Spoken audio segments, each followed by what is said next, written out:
experience of pain is subjective. Pain can vary greatly in intensity and severity, ranging from mild discomfort to excruciating agony. While no one wants it, everyone has experienced it at some point, some more than the others. So, what does one do when in constant pain? Hi, I'm Tej, host at Chizuba Talks. I bring you stories of determination and humanity, of inspiration and hope.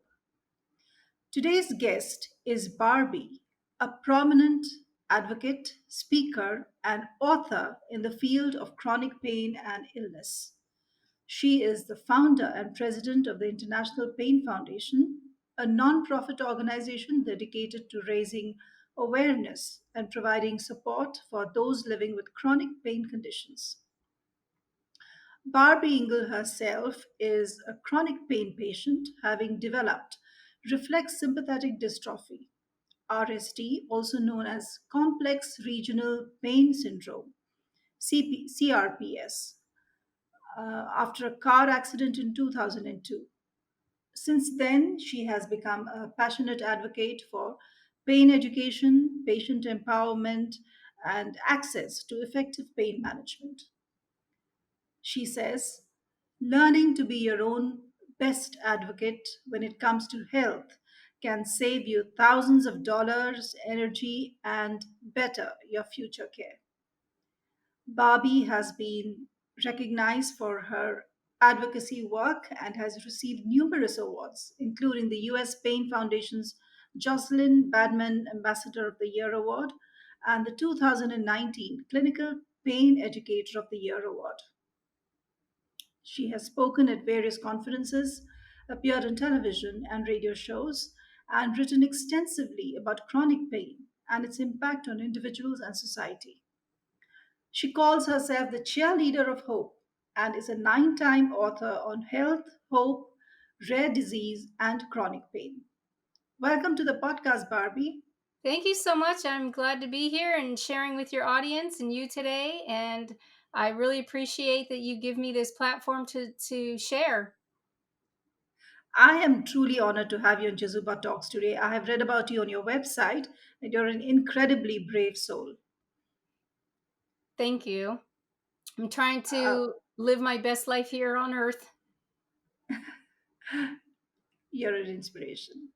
Barbie, so tell us, chronic pain in particular can have profound impact on a person's overall well-being. Uh, can you share your personal story with chronic pain and how it has shaped your advocacy work?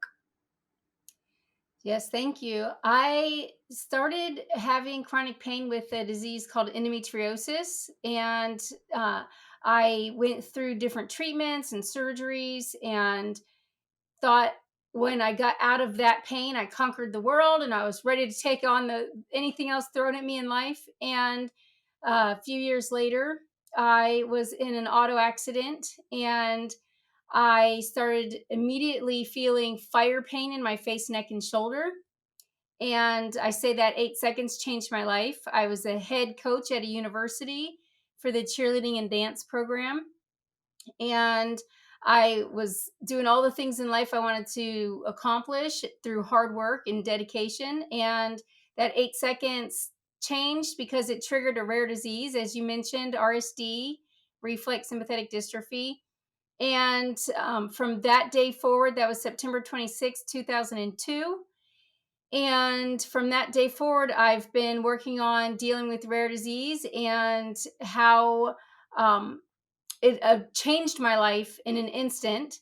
And I went from walking, being physically active, a coach at a university, to bedbound and wheelchair bound, and losing my first marriage, my house, my ability to drive, everything that was part of my life that I worked so hard to create and bring into my life was taken away. And I had to start learning how to take care of myself as a patient, but also rebuild every aspect of my life. Yeah. So, That is a really trying time you must have had, tough Oh, situation. But what are some of the most common misconceptions about chronic pain? I mean, one understands, pain on a degree of one, on a level of 1 to 10. That's what you're told in the hospital, right? So, right. what is chronic pain? What is it? What is a degree? What is a number for chronic pain? And how long does it last? Well, chronic pain can be defined as something that lasts longer than 6 months. And usually, once you have a chronic pain disease or condition, it can be the rest of your life. So, depending on how long you live, it could be a short amount of time, or it could be, 75 years. It depends on what age you develop the chronic pain disease and the types of things you can do to manage it. And that's what I looked for in my quest to find a cure, as well as what I consider remission. So I still have the disease, but I was able to find treatments that helped me go into remission in 2009. And now I use those to manage my pain. So I still have pain. It's just instead of on a scale of 1 to 10, I don't even think of pain in a scale of 1 to 10, except for when I'm at the doctor's office and they ask you to put it on their scale. So with me, chronic pain is every day, and it's how is it affecting my life by stopping me from doing the things that I want to do in the activities of everyday living, like bathing, feeding, getting around inside your house and outside your Mhm. house and your environment. And pain affects you physically, emotionally, and spiritually. And Yes, so it affects literally every aspect of your life. Whereas absolutely. acute pain is short-term pain. You might know of it like you stub your toe or you break a bone and it Mm-hmm. heals and you move on in life and it Mm-hmm. inconvenienced you. Whereas chronic pain is every single day you have to do things to manage the pain to get through those days. And really for me, with chronic pain, time changed. So instead of a 24-hour day, we live from moment to moment. And what can I do in this moment to make it the best moment that it can be despite the pain? Right. When you say moment to moment, do you have windows where you don't have the pain? I'm I asking because there are so many people out there who would want to know uh, whether they are, they are categorized in that bracket. Yeah, so it's a little bit different for every person living with a different rare disease or a chronic pain disease. Sometimes you can feel no pain. I can say truly no pain is when I have really high endorphins, and I've also been through recent treatments to help me lower my pain levels. And then if I can do something to increase my endorphins, that's when I would achieve no pain. So it really is a chemical process in your body and how your body's interpreting that process. But after a release of endorphins from a performance or from getting on stage and giving a presentation, I typically will get a rush of endorphins. I will crash afterwards. And so the pain will be even more intense. It was almost like my brain got this relief, and then once that chemical rush decreases, the pain actually intensifies and it feels like the pain was worse than it was prior to that release Oh of my endorphins. goodness. So it's So, definitely moment to moment and how you manage those moments as to how far you can extend that. And uh, for me, living in between a 2 and a 4 pain level versus a 8 to 10 pain level is something I strive. The pain's always going to be there. How do I keep it low versus gone? Because it's really difficult to keep the pain gone when it comes back. It's the underlying condition is still there. It hasn't been mhm. cured. So it's a matter of what can I do to keep those pain levels low. Right.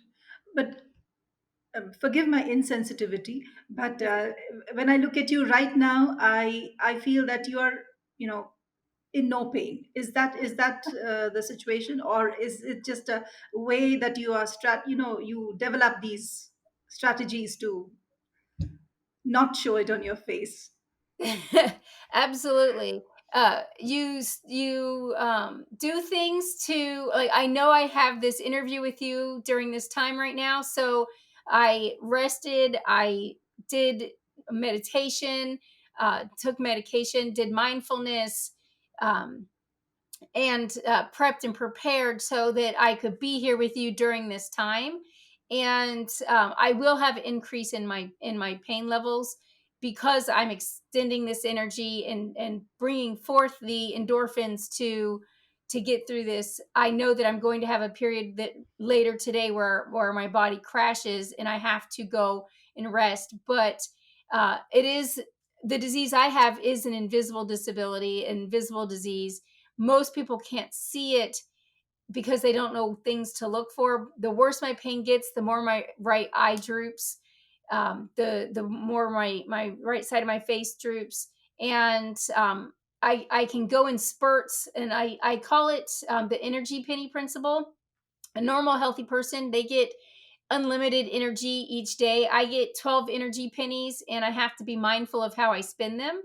So if I'm going to take a shower or wash dishes or cook or clean, I know that those Hmm. are going to cost me energy pennies, and I only have about 12 pennies a day to spend. So I have to decide how I'm going to spend those pennies. And part of how I spend my pennies is doing podcasts and interviews and sharing my story so that I can talk to other people about what we go through, because you don't see it. As you said, it is invisible to many people.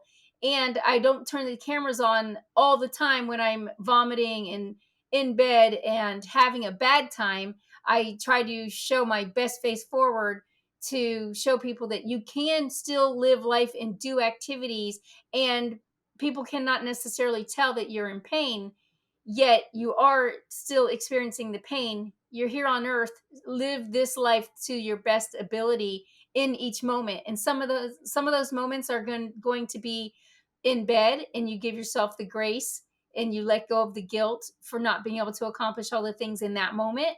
And when you are able to get up, talk about it, Hmm. share, do activities in life that help you spread your light in this world. So beautifully described. First and foremost, thank you for spending that your energy penny for this podcast, and thank you for letting us in on the special way that you deal with this entire episode, I would say. So, Barbie, tell us about patient empowerment and self advocacy that you talk about when it comes to navigating the healthcare system or accessing pain management. How do you advocate? I do it in a few different ways, and I had to get creative in doing so. And I also learned from trial and error. So in the beginning, I didn't advocate for myself at all. I would go into the medical provider's office and I would just say, "Help me, fix me."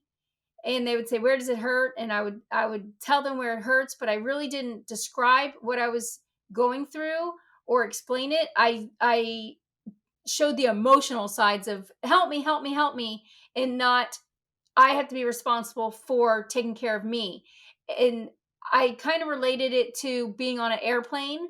When you're on the airplane, they say put your oxygen on first. If the oxygen masks drop from the ceiling, take care of yourself first and then help others. I had to learn to do that for myself, and that my providers were a tool to get me through life. They weren't there to fix me, cure me, or help me. They were there to give me tools that I had to be responsible for. Once I recognized that and became responsible, learned the language of healthcare, learned how to ask for help, learned how to take control and organize my oasis, the things around me, so that I had the tools that I needed at at the ready, and remembered to use them, or reminded the people in my life, my caregivers and my loved ones, hey, if I'm having this kind of moment, remind me that I can use mindfulness, remind me that I can use prayer, remind me that I have a heat pad, that I haven't drank enough water that day. Hydration is very important. Things like this are tools in our life to help us and get us through those moments. So I first advocated for myself and getting the care that I needed. And then I moved into other types of advocacy, such as helping other patients set up their oasis and getting their lives under control and managed and organized. And then I also moved into legislation and helping the healthcare system, especially in America, is designed to it's designed poorly, but it's working as designed. So although a lot of people think that we have the greatest healthcare system here because we have all these tools and things that a lot of other countries don't have, we aren't necessarily taught how to use them until it's too late and you're already in a chronic situation. So I try to use the environment and lifestyle and teach people how to better theirs.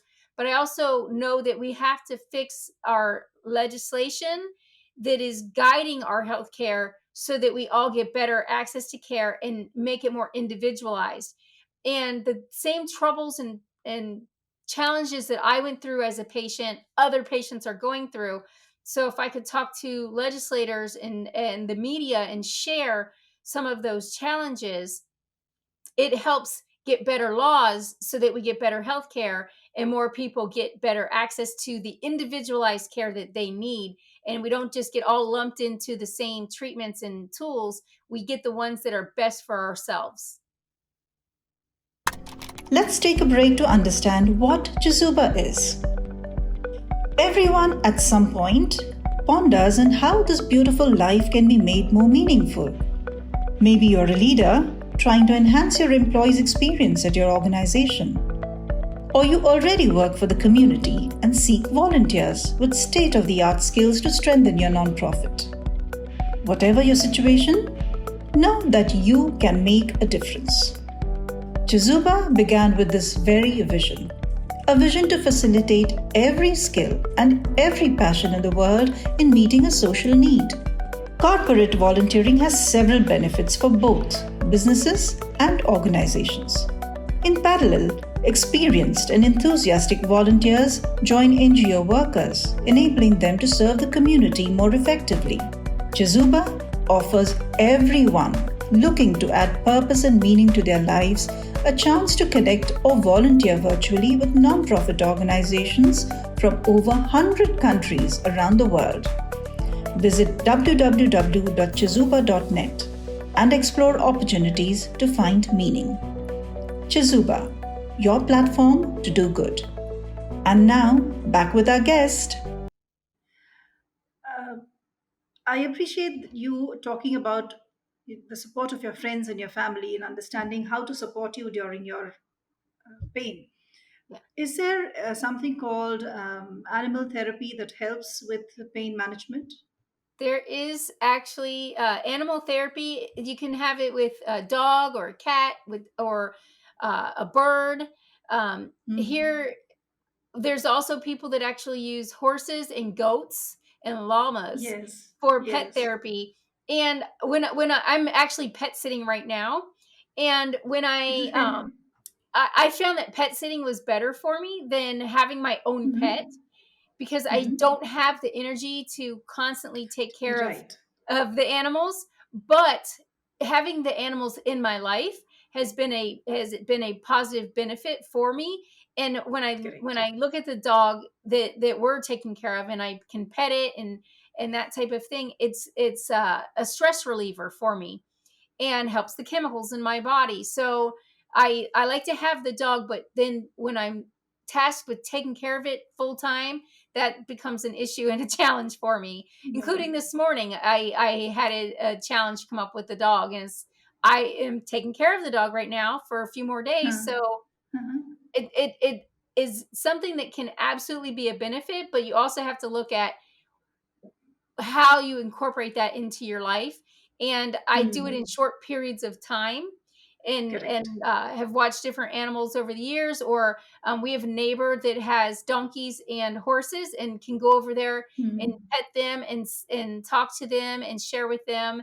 And then I can come home and use Yes. that time as therapy and increase the positive chemicals in my body to help with the pain Right. levels. Right. I asked you this question because recently one of my friends had a fracture, and the pet dog that she had really, really helped her, Yes, with the pain, and it and helped. the Yes. animal can sense what you're going Yes. through, and it's like they know, oh, this is what's wrong, and I'm going to be here and help you through this. So it Absolutely. definitely, I see that with the pets that I've pet sat for. And I actually did have my own pet for about a year and a half, and I found I couldn't do all of the day to day, and I felt like it should have a better life than the life that I could give it. So I gave it up Hmm. for adoption so that it could run and play and have a regular pet life. But I Yeah. also love having the pets in my life. So it was a better benefit for me to watch other people's pets for short periods so I still Correct. get Yeah. those benefits. Yeah. It's a win-win situation, right? Yes, You have the best of both worlds. That is absolutely. wonderful. Yeah. Barbie, what advice would you give to someone who has recently been diagnosed with a chronic pain condition and maybe feeling overwhelmed or hopeless? Well, first, the smallest glimmer of hope can get you through. So hold on to it, even if it's just a spark. Hold on to that. And while you're building things up, if you find something is really challenging or you just can't do it, stop, take a break, focus on something you can win at. And it could be writing down ideas on sticky notes so that when you do have good moments, you can go back to those sticky notes and take one of those tasks and perform it. Find a way to win in the moment. And then once you've gotten a win or two underneath your belt, go back and try to face that challenging moment, time, activity, and see if it's a little bit easier for you now that you have these wins to step off from.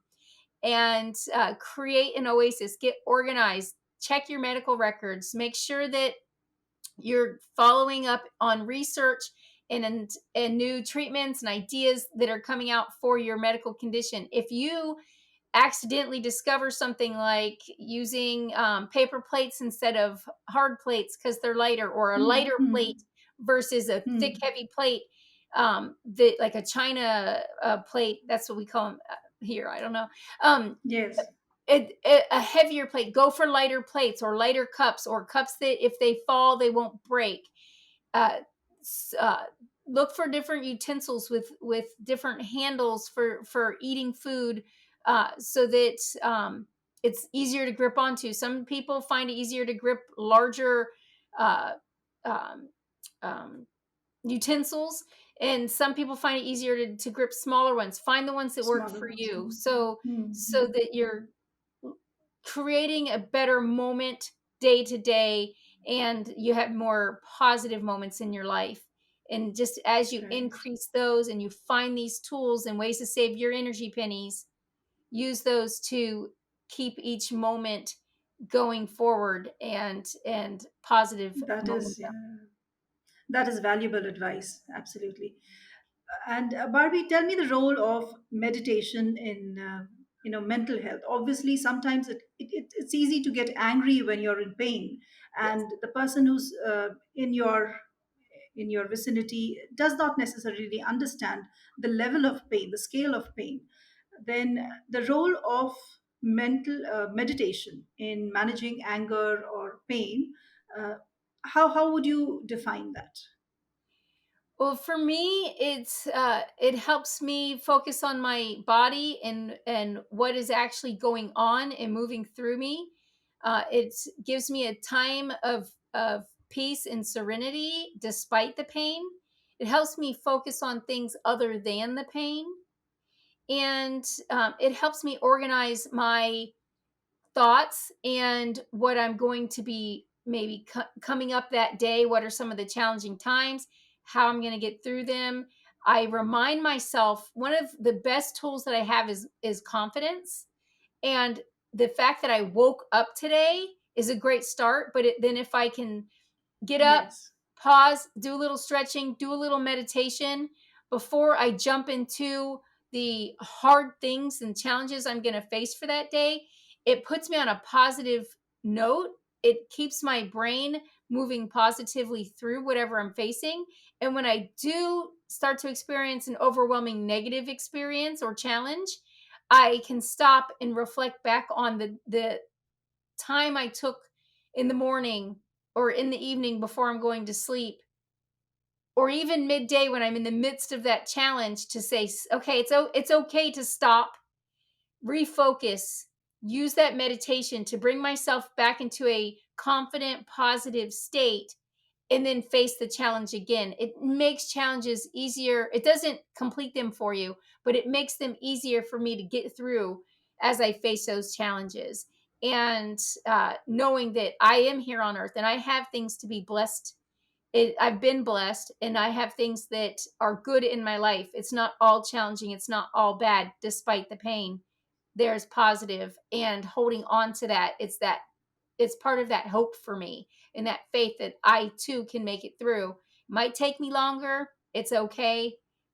Going through that meditation helps me get the right positive attitude and mindset to get through any challenge I need to. You are just amazing, Barbie. I cannot imagine any other person being so positive in so much of pain. I don't know. I can see how you are an inspiration to the others who are suffering through the same. Can you share a success story or an inspiring moment from your advocacy work that you have that may have touched you personally? Sure. One of my first interviews ever on television, I got on and I got to share my story, and I was leaving the TV station and my phone rang, and it was a patient who said, "I have been laying in bed for years because my doctor, she had the same disease as me. Her doctor told her she was going to die from this disease. So she went home and laid in bed and was waiting to die. And year after year after year, she still didn't die. She just laid in bed in agony. And when she saw me sharing and talking and looking like nothing's wrong, and showing that you can still do things in life despite the pain, you just have to take them one step at a time. It gave her hope and inspiration and the Hmm. ability to say, I'm going to get up out of bed and I'm going to do something with my life. And hearing her say that I'm not just going to sit here and wait to die. I have a life, and I have a purpose and a reason for being here on earth. I need to fulfill that. Her seeing me inspired her to get up, which inspired me to keep going, to say, hey, it's important to share our stories and our journey so So that other important. people know Yes. they can Yes. succeed in life as well. Absolutely. And I'm sure with this podcast as well, you're reaching out to so many others who are also getting the message across. Really inspirational. Really inspirational. Thank you. Barbie, thank you. Thank you so much for being on this podcast. I cannot express my gratitude for taking the time to spend your energy penny on me. You are very welcome, and I'm proud to be here, and I appreciate all that you're doing. And I hope that your listeners today leave a comment to let us know how they're improving their lives and how they're going to share their messages. And I also hope that they give you a 5-star review on Spotify and let everybody know that you're touching their life as well. Thank you for all that you do. Thank you for making me part of your journey. Barbie's work and dedication serve as an inspiration to all those affected by chronic pain, offering guidance, support, and a sense of hope. We are really honored to have her as a guest, and her insights will undoubtedly provide valuable perspectives on the challenges and possibilities surrounding chronic pain and its management. I definitely am super impressed. I'm inspired, and I will definitely not complain when I am in a little bit of pain, because when somebody else is in pain, you don't really see it. This is a lesson I learned today. Thank you, Barbie, for being on this podcast. Thank you.